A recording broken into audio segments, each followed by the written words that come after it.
Hello friends, this is Mehjabeen at Class Remotely. In this video, I am going to focus on the British administrative structure in India during the time of British colonialism on Indian soil. We are also going to look into how the British operated their army, their police and the judiciary. So let's get started.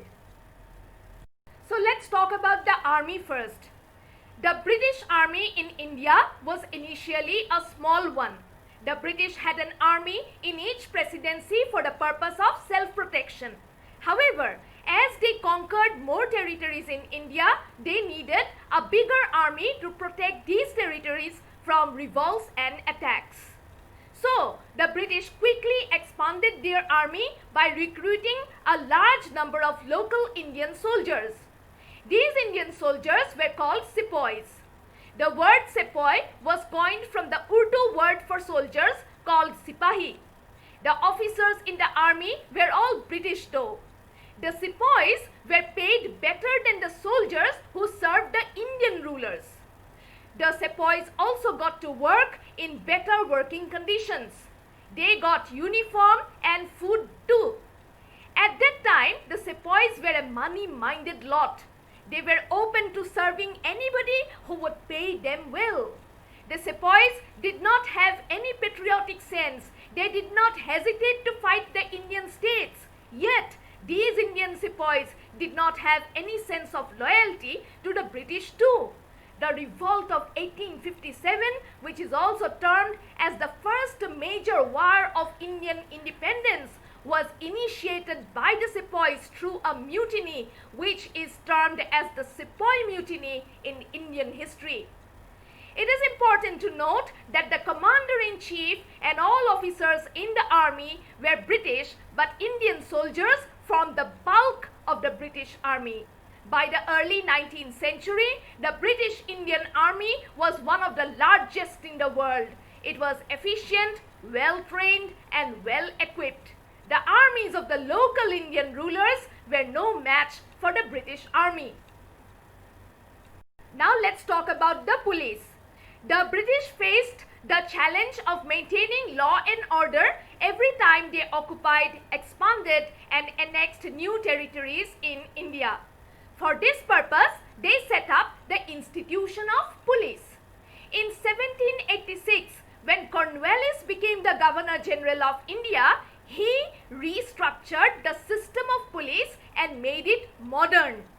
An Inspector General of Police was appointed at the head of the system. Each district in India was placed under a superintendent of police. These districts were further divided into thanas. Each thana was led by a daroga. The towns in India were headed by kotwals. The village policeman was called as the chowkidar. The local people did not like the police. They thought that the police were a corrupted lot who harassed the poor people constantly.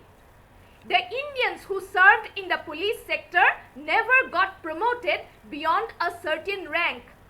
The higher posts in the police force were exclusively reserved for the British. Jails were built in towns and districts. The police were very successful in maintaining law and order.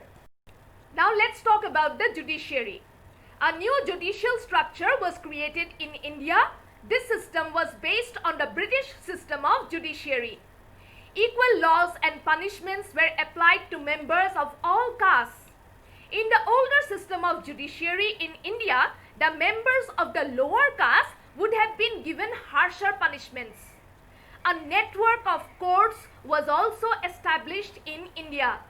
These courts were headed by the Supreme Court, which was based in Calcutta. The judges in the new judicial structure were all British. However, they were assisted by local people who were experts in Hindu and Muslim law. English was the official court language, but vernacular languages were also used in the courts. In all departments of administration, the high positions were reserved for the British while all the lower posts were occupied by the Indians. Yet, the British administrative system worked so well that it was continued even after India became independent. This structure of administration is an important legacy of the British era. Well, that's all for today. Click on the description below to get access to the notes.